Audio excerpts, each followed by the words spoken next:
Everything in the world seems to move at a breakneck pace these days, including travel. Think about your last trip.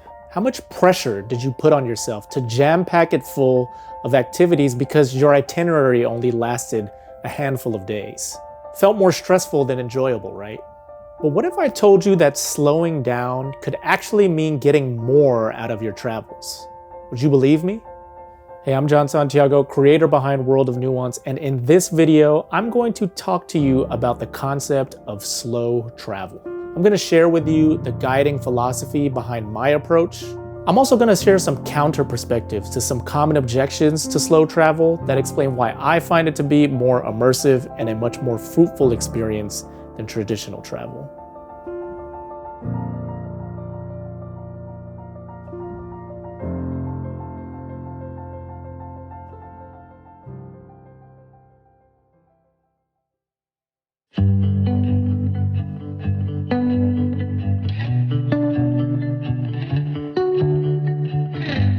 So personally, I first became aware of the concept of slow travel when I read the book Vagabonding by Rolf Potts. Now for me, Anthony Bourdain and Andrew Zimmern were really the guys who put travel on the map for me.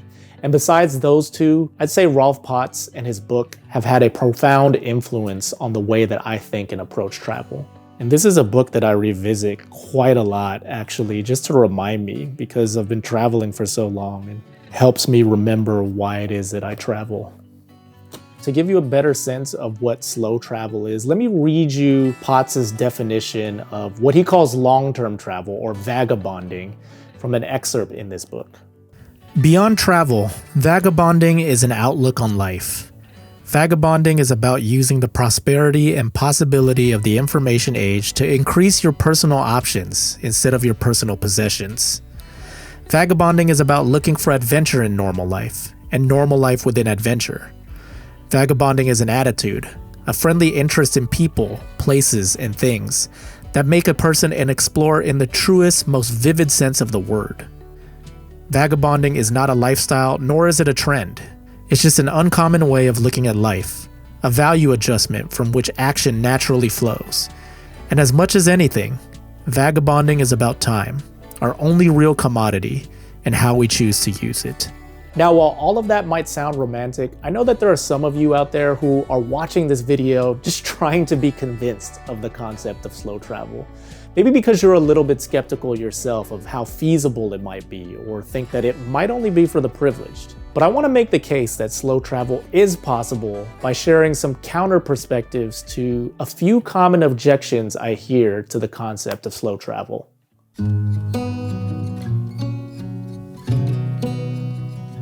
Long-term travel can actually cost a lot less than traditional tourism, if you want it to be. The reason being is that when you stay at a place for a longer period of time, you're not paying as many transportation costs. Yes, you might be paying the local transport costs of taking the metro or taking taxis around town, but you're not paying for bigger travel expenses like long-haul airfare or long-distance train rides. You're also able to save money because you're now able to book your travel around the cheapest travel dates available, rather than on a fixed schedule that is determined on a short period of time. Also, staying somewhere long-term, think weeks or months at a time, gives you a better rate on accommodations compared to the nightly or short-term rate to stay at a place that you're visiting only for a handful of days. There are also a number of ways you can skip paying accommodation altogether by doing volunteer work in exchange for room and board. Platforms like Workaway make finding such opportunities pretty easy to find. As an example, let me tell you a story from my own travel experiences. So during my first backpacking trip in 2016, I offset costs by doing volunteer work in several different countries. Most of it was actually language exchange work. So I found this company called Angloville through Workaway, and they were looking for native English speakers to volunteer at these language camps that they held for adults in different countries, including Poland, Czech Republic, and Hungary. For 3 straight weeks, I volunteered at 3 different camps, and they put you up in some really nice hotels, 3-star resorts, really, actually, in the countryside. Your room and board is totally covered, so you're able to eat breakfast, lunch, and dinner for free. If you want drinks, of course, you've got to pay for that out of pocket. Now, these immersion camps were very intensive. You're spending 5 days talking to people whose native language isn't English. There's a lot of explaining you have to do. There is a ton of helping people work through some of their challenges when it comes to the English language. That is the trade-off, is that you're going to be spent after these 5 days. In fact, I wouldn't advise doing what I did, going 3 straight weeks in a row. I would probably break it up, go 1 week at a time. But this is one way that you can actually save quite a bit of money. And there are other benefits to it too. If teaching abroad is something you want to do, you can actually get a TEFL certificate for participating in Angloville. And of course, when you travel in general, the people that you meet on the road who are traveling just like you all have unique and interesting stories to tell. At the same time, Angloville isn't the only company that does this. There is another company. It used to be called Diverbo. I believe now it's called Pueblo Ingles. I think most of their programs, if not all of them, are in Spain. You can also find other opportunities elsewhere by looking on Workaway, which you can sign up to for a small fee, or look things up on Google as well.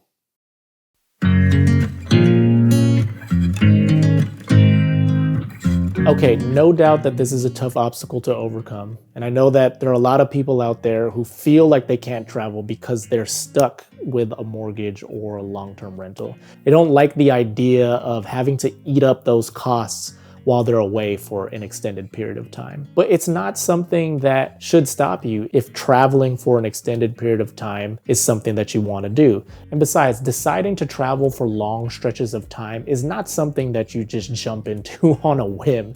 You don't think 1 week, hey, I want to slow travel, the next week you're off globe-trotting around the world. You take some time to think about what you're going to do and how you're going to execute it. You come up with a plan, you come up with a strategy. Part of that planning process could actually be finding someone to sublease your home to. At the same time too, there are services that actually exist that make it possible for you to exchange your home for someone else's home anywhere around the globe.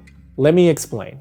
So if you watch my video about the city of Guanajuato in Mexico, you might remember Tim Leffel. He's a seasoned travel writer who actually calls Guanajuato his home. If you haven't watched it, I've got a link down in the description below. Now, even though Tim and his wife often spend weeks, many times months traveling on the road, they wound up buying a house in Guanajuato about a decade ago. And when they're not in Mexico, they leverage their home as a means of getting accommodation elsewhere around the world by using a service called Home Exchange. We used to rent it out through Airbnb and we'd get like 6 or 7 people in here sometimes, but then we started realizing that's more trouble than it's worth. Now we mostly do home exchanges. How many times have you done that? Like 8 or 10 probably at this point. Here's how it works. You can do reciprocal swaps of your home for another person's home in a place that you're planning to visit, or you can share it in exchange for points that you can redeem for future stays using the Home Exchange platform. We stayed at 2 places in Greece where we paid with points, like 1 week each. And that was awesome. Oh, wow. Because like we couldn't get anybody from Greece to come here, but you know, they would take the points, so that worked. But like the most recent one we did was Puerto Vallarta, where we went to their house and they came to ours at the same time. We stayed in this nice condo in the romantic zone and they stayed in our place. The cool thing too is that it is totally free to sign up. So you can check that out. I've got a link in the description down below to Home Exchange. It's not an affiliate link. This is not sponsored content again, but feel free to check it out if this is something that is holding you back, having a mortgage or a long-term lease. And maybe you can take advantage of it for your slow travels.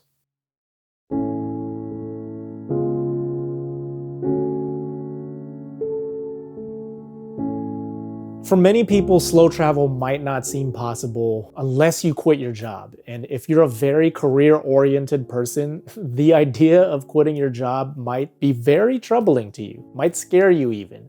But try thinking a little bit creatively. Think a little bit outside of the box. Before you jump off the deep end and feel like you have to quit your job, maybe you could try negotiating or discussing your plans with your company. And I can already hear some of the groans right now to this thinking, it's not possible, you can't do it. If you're a valuable member of your team, you've got to think that a company would rather find a way to keep you or have you come back whenever your break is over than to lose you permanently. Or perhaps they might be open to letting you work remotely through a series of experiments and tests that you can pitch and propose to them, eventually transitioning from hybrid work over to full-on remote. But let's say none of that works out. What if you do have to quit your job? Should you be worried about a gap on your resume? Let's refer back to Vagabonding for a perspective on this.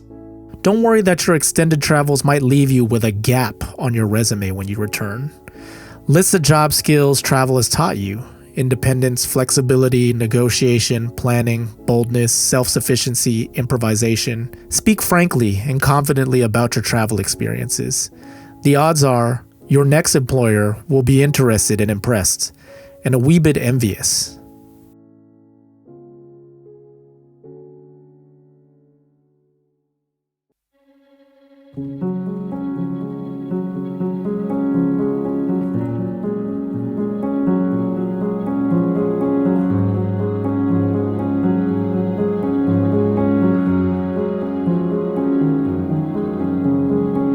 By embracing slow travel, you're setting yourself off on a journey that's about more than the number of places you visit. It's equally about discovering the world in a way that can't be rushed.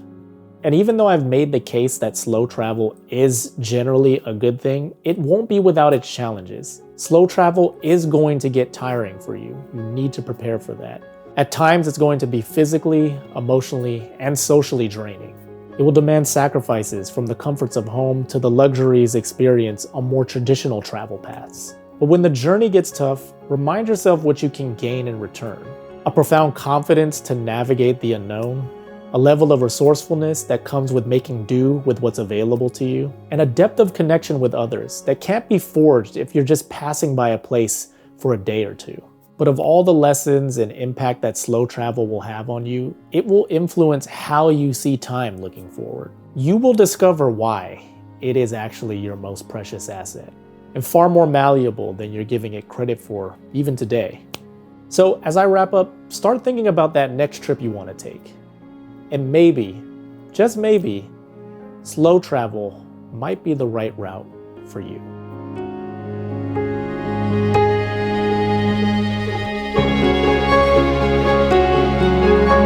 Hey there again, thank you so much for watching the video. If you got this far, I appreciate you. I'm experimenting with a couple different formats here on the channel. So let me know in the comments what you'd like to see, what you'd like to hear me talk about in future videos. If there are ideas for places that I can go, people that I can meet, I'm always open, I'm always game. Just leave a comment down below. Also, if you're looking for something else to watch, I made a similar video essay about why people, not places, define your travels.